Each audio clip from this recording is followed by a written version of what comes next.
Hi hello friends, welcome back to my channel the happy family Kannada blogs. ನನ್ನ ಹೆಸರು ರಕ್ಷಿತಾ. ಹೇಗಿದ್ದೀರಾ? And friends, ಇವತ್ತಿನ ವಿಡಿಯೋದಲ್ಲಿ ಎಟ್ಟಿ ಚಟ್ನಿ ರೆಸಿಪಿಯನ್ನು ಶೇರ್ ಮಾಡ್ತಾ ಇದ್ದೀನಿ. ಅದು ಹೇಗೆ ಮಾಡೋದು ಅಂತ ನೋಡ್ಕೊಳ್ಳೋಣ ಬನ್ನಿ. ಮೊದಲಿಗೆ ನಾನಲ್ಲಿ ಮಿಕ್ಸಿ ಜಾರಿಗೆ ಸ್ವಲ್ಪ ಕೊತ್ತಂಬರಿ ಆ್ಯಂಡ್ ಸ್ವಲ್ಪ ಜೀರಿಗೆ ಆ್ಯಂಡ್ ಸ್ವಲ್ಪ ಮೆತ್ತೆ ಹಾಕೊಳ್ತಾ ಇದ್ದೀನಿ.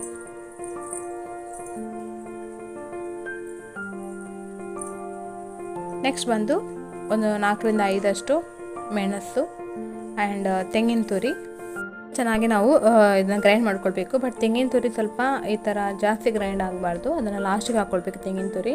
ಮಸಾಲೆ ಮಾತ್ರ ಚೆನ್ನಾಗಿ ನಾವು ಸ್ವಲ್ಪನೂ ನೀರು ಆ್ಯಡ್ ಮಾಡದೆ ಚೆನ್ನಾಗಿ ರುಬ್ಕೊಳ್ಬೇಕು. ಈಗ ನಾವು ಒಂದು ಪ್ಯಾನ್ ತಗೊಂಡು ಅದರಲ್ಲಿ ಸಿಗಡಿ ಮೀನನ್ನು ಹಾಕ್ಕೊಂಡು ಸ್ವಲ್ಪ ಹೊತ್ತು ಚೆನ್ನಾಗಿ ಫ್ರೈ ಮಾಡ್ಕೊಳ್ಬೇಕು. ಸೊ ಹಸಿ ವಾಸನೆ ಹೋಗೋವರೆಗೆ ಚೆನ್ನಾಗಿ ಲೋ ಫ್ಲೇಮಲ್ಲಿ ಇಟ್ಕೊಂಡು ನೀಟಾಗಿ ಫ್ರೈ ಮಾಡ್ಕೊಳ್ಬೇಕು. ಈಗ ನೆಕ್ಸ್ಟ್ ನಾವು ಒಂದು ಪ್ಯಾನ್ ತಗೊಂಡು ಅದಕ್ಕೆ ಸ್ವಲ್ಪ ಎಣ್ಣೆ ಹಾಕ್ಕೊಳ್ಬೇಕು. ಒಂದು 3 ರಿಂದ 4 ಚಮಚಷ್ಟು ಎಣ್ಣೆ ಸಾಕು. ಅದಕ್ಕೆ ಆನಿಯನ್ ಹಾಕ್ಕೊಂಡು ಈರುಳ್ಳಿ ಹಾಕ್ಕೊಂಡು ಸ್ವಲ್ಪ ಚೆನ್ನಾಗಿ ಫ್ರೈ ಮಾಡ್ಕೊಳ್ಬೇಕು. ಈರುಳ್ಳಿ ಸ್ವಲ್ಪ ಕಲರ್ ಚೇಂಜ್ ಆಗುವಾಗ ನಾವು ಆಗಲೇ ಫ್ರೈ ಮಾಡ್ಕೊಂಡಿರುವಂಥ ಸಿಗಡಿ ಮೀನನ್ನು ಹಾಕ್ಕೊಂಡು ಸ್ವಲ್ಪ ಹೊತ್ತು 1 ರಿಂದ 2 ನಿಮಿಷ ಕೈ ಆಡಿಸಬೇಕು.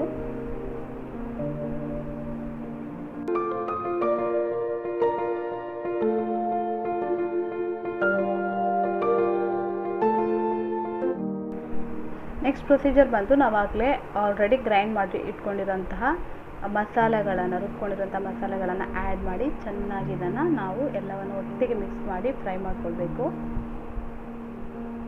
ಈಗ ನಮ್ಮ ಎಟ್ಟಿ ಚಟ್ನಿ ರೆಡಿ.